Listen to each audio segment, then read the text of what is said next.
So we have the touchdown. Now here's Blair Walsh to kick this one away. That's fielded in the end zone.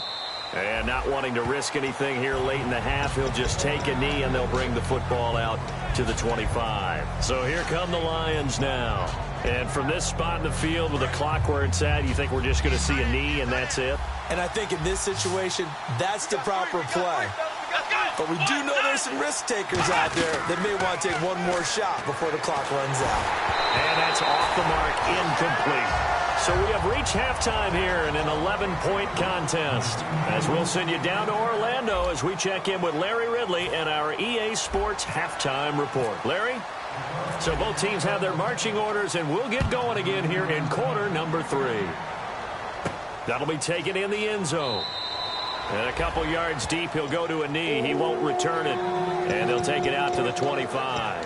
Out come the Vikings. They'll have it first on offense as we begin the third. They built a good first-half lead. Now they have a chance to add on to it. And what I'm thinking is that the offensive staff spent the entire halftime just working with them on, here's what we think they're going to do to attack us in the second half. Nice first half that we've had, guys, but be prepared for some change-ups. We're going to see them when we kick it off in the second half. See how they handle any adjustments that might be made defensively. No gain on the play there, second down. And the offense moving quickly to the line. Off the corner. Where'd he come from? Well, I guess he came off the corner, but really nice play. I like when you're able to pose a question and answer it at the same time. That's exactly where he came from, but it's not something that you normally see. Most of the time, we're thinking about those guys covering pass catchers. In this case, he was a big factor in the run game. No gain. Here's Bridgewater. And it's a short one here, complete to his tight end. Give him 6 yards, and they do convert on third. Would it be safe to say that as precise as routes are supposed to be run in the NFL, maybe they're not quite as precise in college ball? That's accurate, yeah. And I think we saw a college route in the NFL there. Just find the soft spot, find the dead zone, and find the first down. And that's what he just did. He's going to leave this for his running back. It's complete. 12 yards there as they move the chains. And defensively, they were in zone coverage there. Do you have to be a little careful? You're losing playing against a good quarterback like he is to not play too much zone? Yeah, you have to be careful about how much time you're giving up. I think it's a good point you just brought up. So maybe if you still want to play zone, you go to a zone blitz scheme, and you can drop anyone out of your defensive front. Defensive end, defensive tackle. It doesn't matter. You just exchange someone to bring more pressure towards the quarterback and still try and cover downfield. And he will find his man on the outside. Give him 11 on the game there. And that leads to a Minnesota first down. Looking to speed things up here, going with some tempo.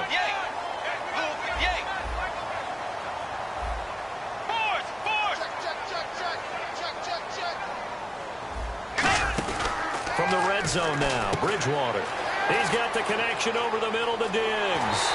And he will score. Touchdown, Vikings. Stephon Diggs, his 5th touchdown now on the year.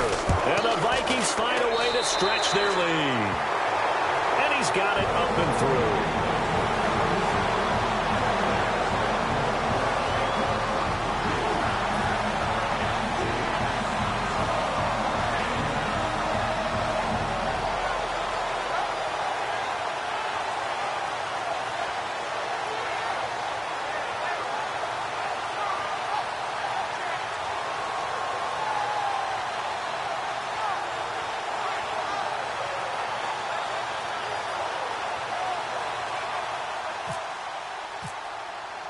After the touchdown, Lutz to kick it off. That's fielded in the end zone. And no run back here. This will be a touchback, and it comes out to the 25-yard line. A look at the offense now here, coming back out on the road for their first possession of the second half. They're down in this game. A chance for the offense, though, to put something on the board, get some momentum here in half 2. Try and get things kick-started for them. And you know at the half, they discussed how they were going to get that done. This is where scripting comes into play a lot of the time. How many plays do you script coming out of the second? Most of them. Nowhere to go here. He lost the football. They'll call it luck or skill, whatever the case is. They're feeling good about just keeping the football there. Yeah, the biggest thing that they're calling it now, our our ball. We don't care if it was luck or skill. Boy, the panic that jumps up in your chest when that ball's on the ground, whether you get it or your teammate gets it, just as long as you retain possession, that's all you're looking for. To the sideline, and oh, a nice catch there. Made sure the feet were inbounds, and they were. I do have to admit, I like it when it all comes together. When the top part, catching the football, right, whether you're catching it with your hands or cradling it, comes together with the legs, in this case the feet, doing a little toe tap to stay in bounds and complete the catch. And a great job by our crew on the camera shot. Love when you see the grass or on the field turf, those rubber pellets flying up. Great catch.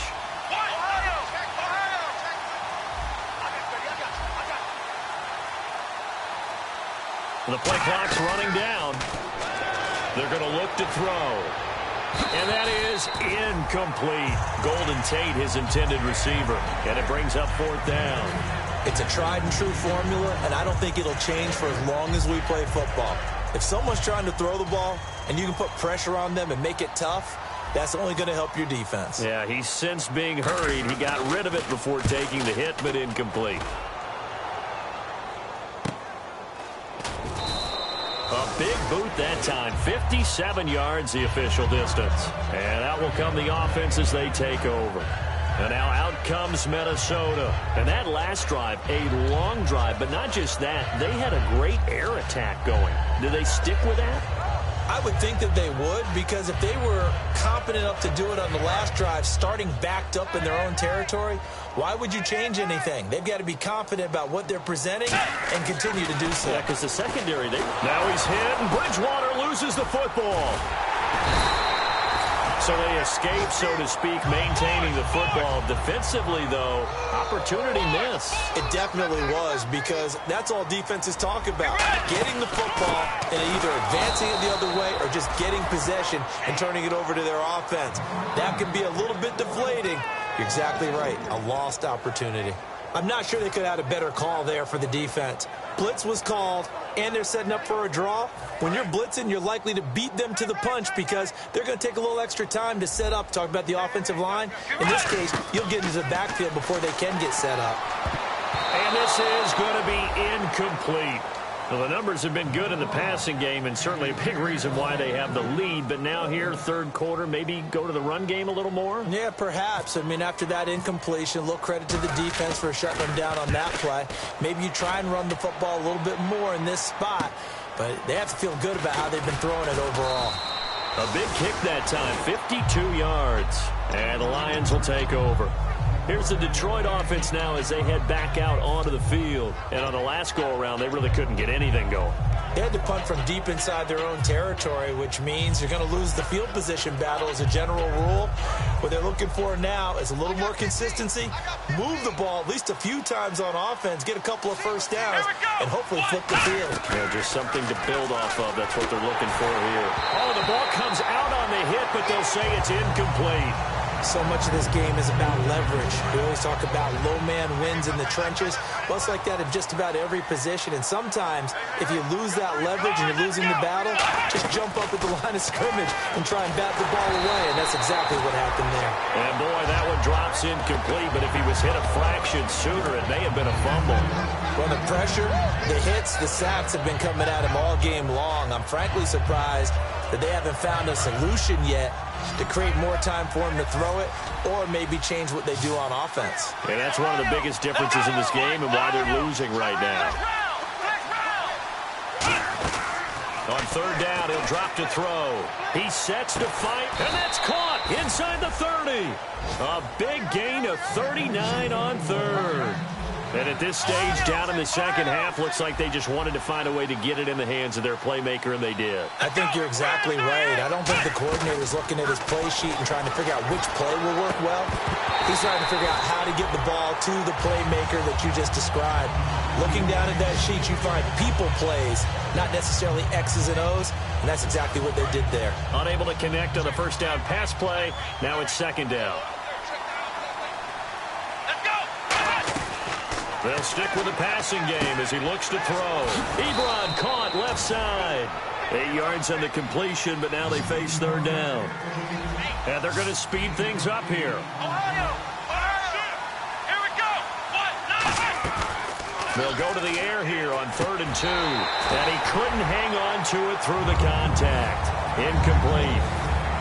And he's certainly not a guy that drops that football very often. Indeed, because that's a bit of a surprise. I know he's in the middle of some traffic and people, bodies all around him, but he usually has the focus to haul that one in.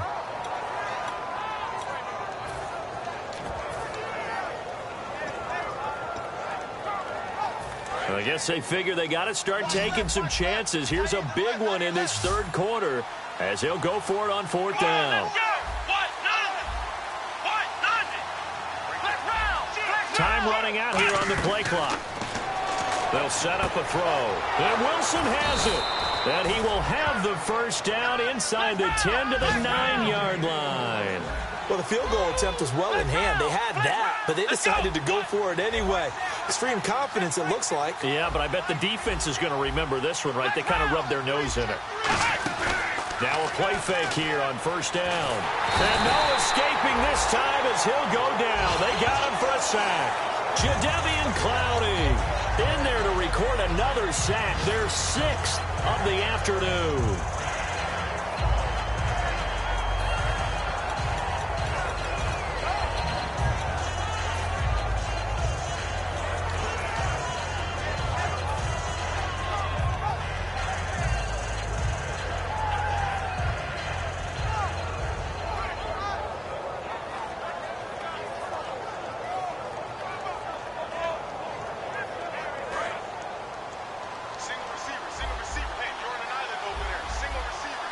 They'll come out in the pistol. Now they'll throw here out of the gun. Looking for his running back, and he's got him. And he'll get it here to the 10-yard line. Give him 7 on the play, and that's going to bring up an interesting 3rd and goal. Looked like a pretty good, safe play right there. No, he's had trouble with the interceptions in this game there. Hits his guy out in the flat. Yeah, so many times we hear quarterbacks and offensive coordinators talk about in your progressions, you're either throwing the touchdown or you're throwing the check down. But earlier in the game, it was touchdown or interception. Now he got to the check down, a nice safe throw, and a good one. They'll look to throw on 3rd and goal. And that is incomplete. And that was a nice play. He knocked it away, but obviously you want the interception in this situation. You want to take away any chance that they have any decision to make on 4th down. But things happen so quickly in the end zone in this compressed area of the field that you're just happy to knock it away and not allow a touchdown. And that field goal caps an 11-play drive.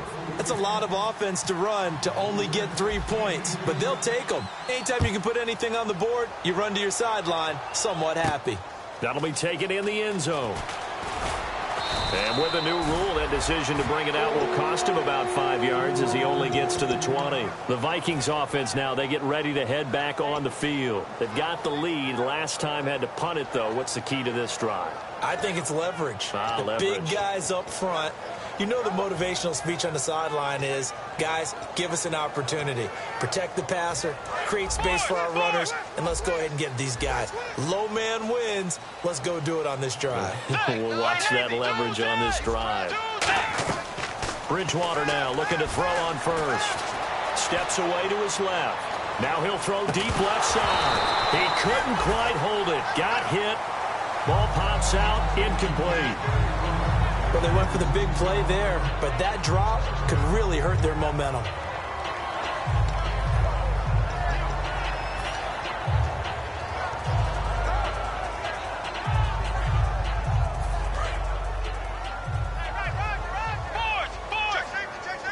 Again, we'll see the pistol here.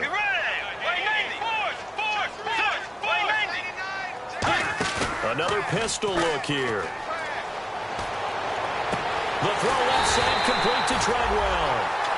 Back now at beautiful new U.S. Bank Stadium.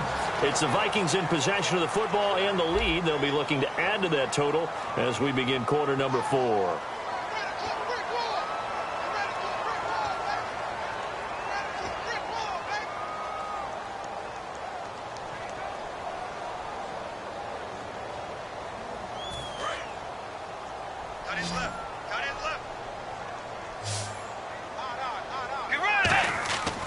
Bridgewater on first down.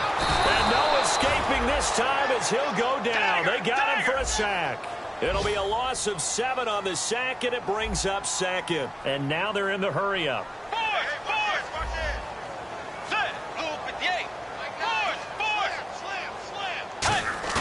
Second down, Bridgewater. He's got time in the pocket. And that one got tipped, kind of threw everything off. It brings up third.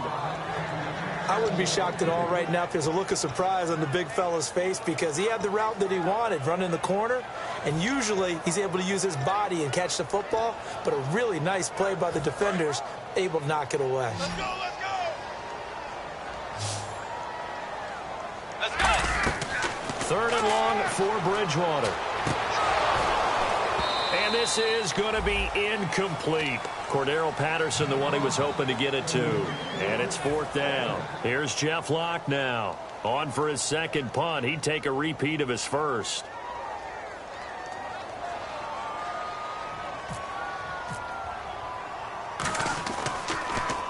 He gets this one away, and boy, it's another boomer. And this one hits at the 3 and then bounds into the end zone for a touchback. And Detroit getting set to go now.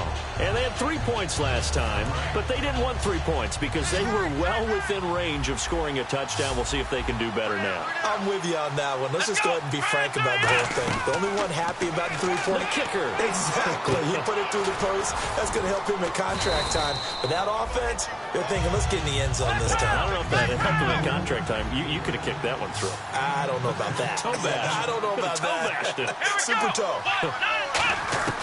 From the shot, nowhere to go here. He lost the football. And he's going to score. It's a Viking touchdown. The offense, they've had some sloppy moments. Sloppy there again on that one, and it could be the backbreaker. From a defensive perspective, if the offense is going to be sloppy, you've got to take advantage of that. And that's what they've done all game long.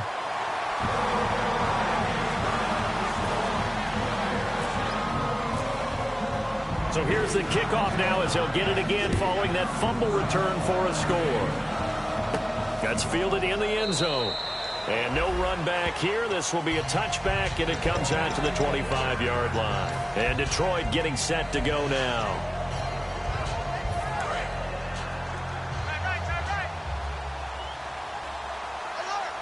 Here we go! They'll come out throwing here to start the drive. Oh, this is taken in. It's complete. A good pickup there at 22. Well, we know he's got the speed there. He needed the speed and the hands. A great catch. And because of that speed, you have to respect it as a defender. So you have to either play off or make sure you're somehow in contact with him. And he's able to do exactly what you said. Use the speed to his advantage and go up and get the football. That's a big-time play right there.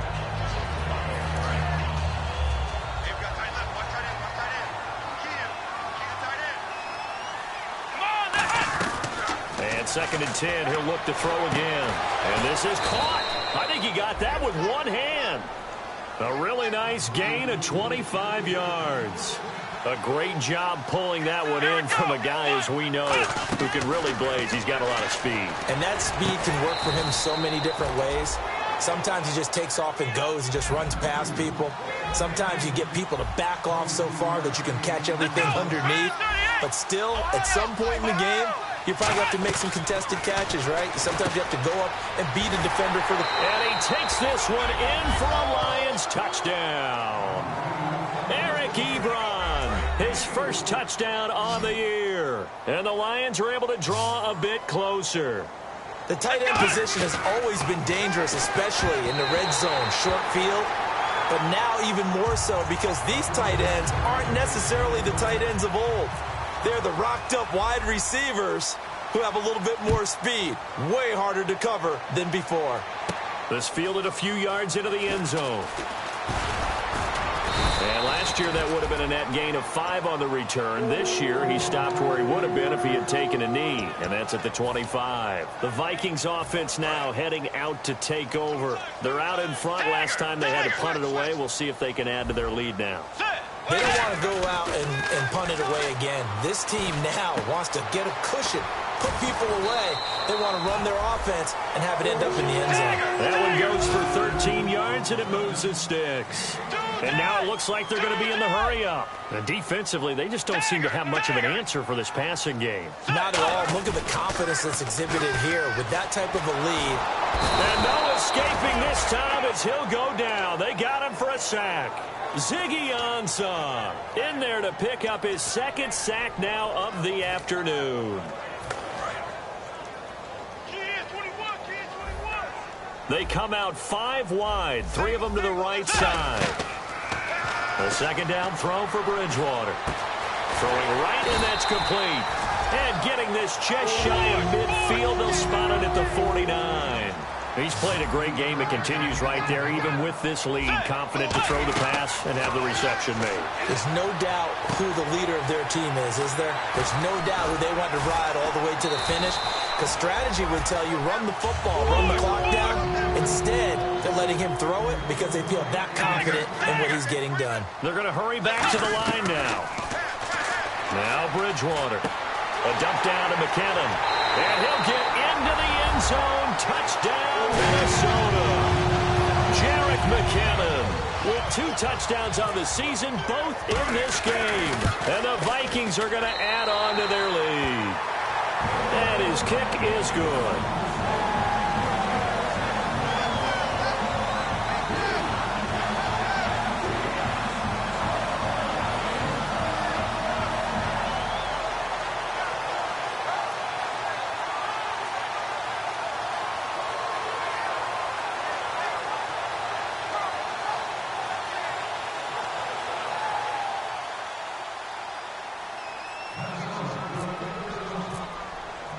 And so we have the touchdown. Now here's Blair Walsh to kick this one away. That'll be taken in the end zone. And no run back here. This will be a touchback, and it comes out to the 25-yard line. Now the Lions offense, they get ready to head back out there. And they're hoping to capture some of that magic they had last time out when they were able to put together a scoring drive. But they're still down here, Charles. Not the major concern, though, because of what you talked about. They scored the last time out. They feel good about themselves. They feel like their game plan is now in effect. They know how to attack and what plays they want to put together. But they've got to keep it moving in the right direction because, as you did note, they are down on the scoreboard. 10 yards still left on second down.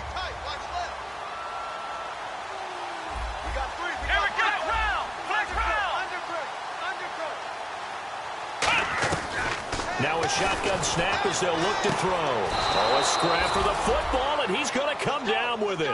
That goes for a gain of 31. And I guess, Charles, sometimes when you have a receiver well over 6 foot, you do that. Just put it up there, let him grab it, and he did. And it certainly appears like a 50-50 ball, right? We always talk about that. And he's going to be intercepted a third time. Picked off by the former first-rounder Trey Waynes. And he brings it back to right around the 26-yard line. Well, this defensive pressure has been constant all game long. The pass rush, the coverage, they've all been excellent, and now they'll tack on an interception here as this one continues to slip just further and further out of hand. Watch right. We got right. Let's go, D. They come up in an offset eye. Now a handoff here to his running back. He takes this for 3 to the 29. Yeah, that wasn't a big run, just a short one there. But guess what? Sometimes you treat it like boxing. You throw that jab out there, and you throw it again, then you come with a big punch later. Maybe they're just trying to set him up.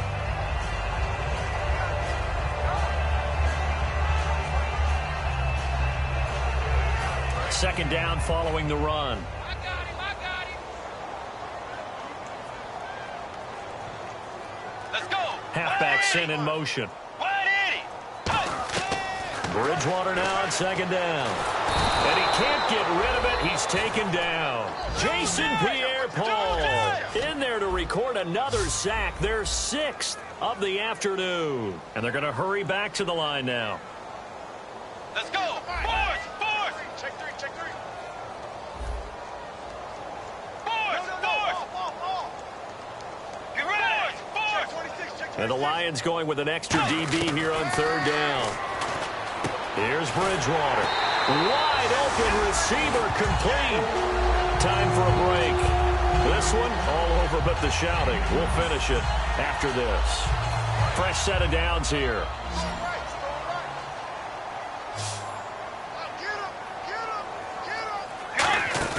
They go play action here on first down. And no escaping this time as he'll go down. They got him for a sack. The corner blitz gets there as he goes down for a loss of 7. And plays like that really hurt play calling. They had a really nice gain on the previous play, but gave about half the yardage back on the sack. Excellent pressure up front. Nowhere to go with the football. Down he goes. Bridgewater here to throw. Shreds the tackle. Going for the... That's caught at the 25. And he finally goes down at the 23-yard line.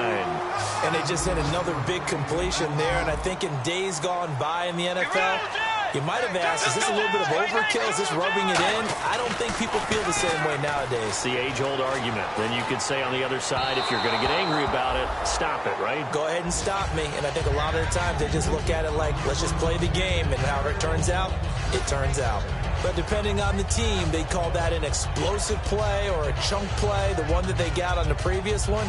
They tried to go back and get another one, didn't they? They did, but unsuccessful on that second attempt.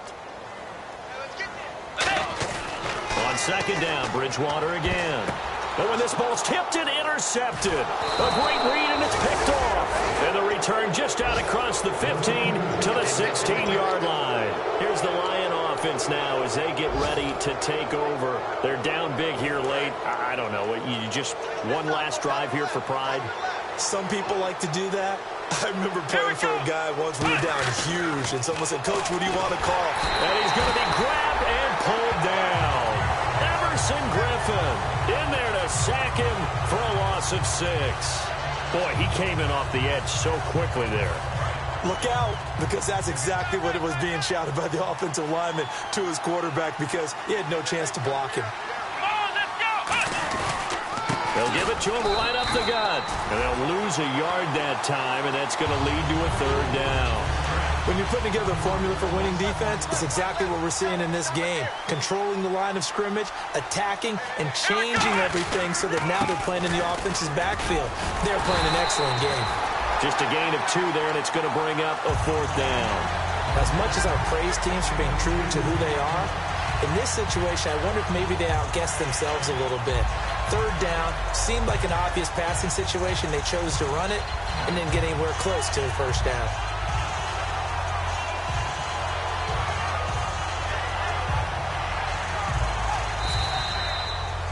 A big offensive explosion helped leading them to victory. And the defensive guys, they're just saying, hey, put those points up every week. We'll just keep winning.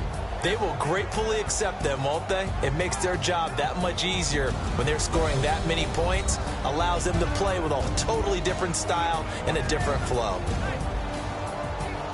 So for the Vikings, they're on a nice early roll as they move to 3-1 with a win here. And they'll hit the road next week to take on the Chicago Bears. Meanwhile, for Detroit, they'll drop down to 1-3. And fortunately for them, they'll have the early bye next week as they return to action in Week 6.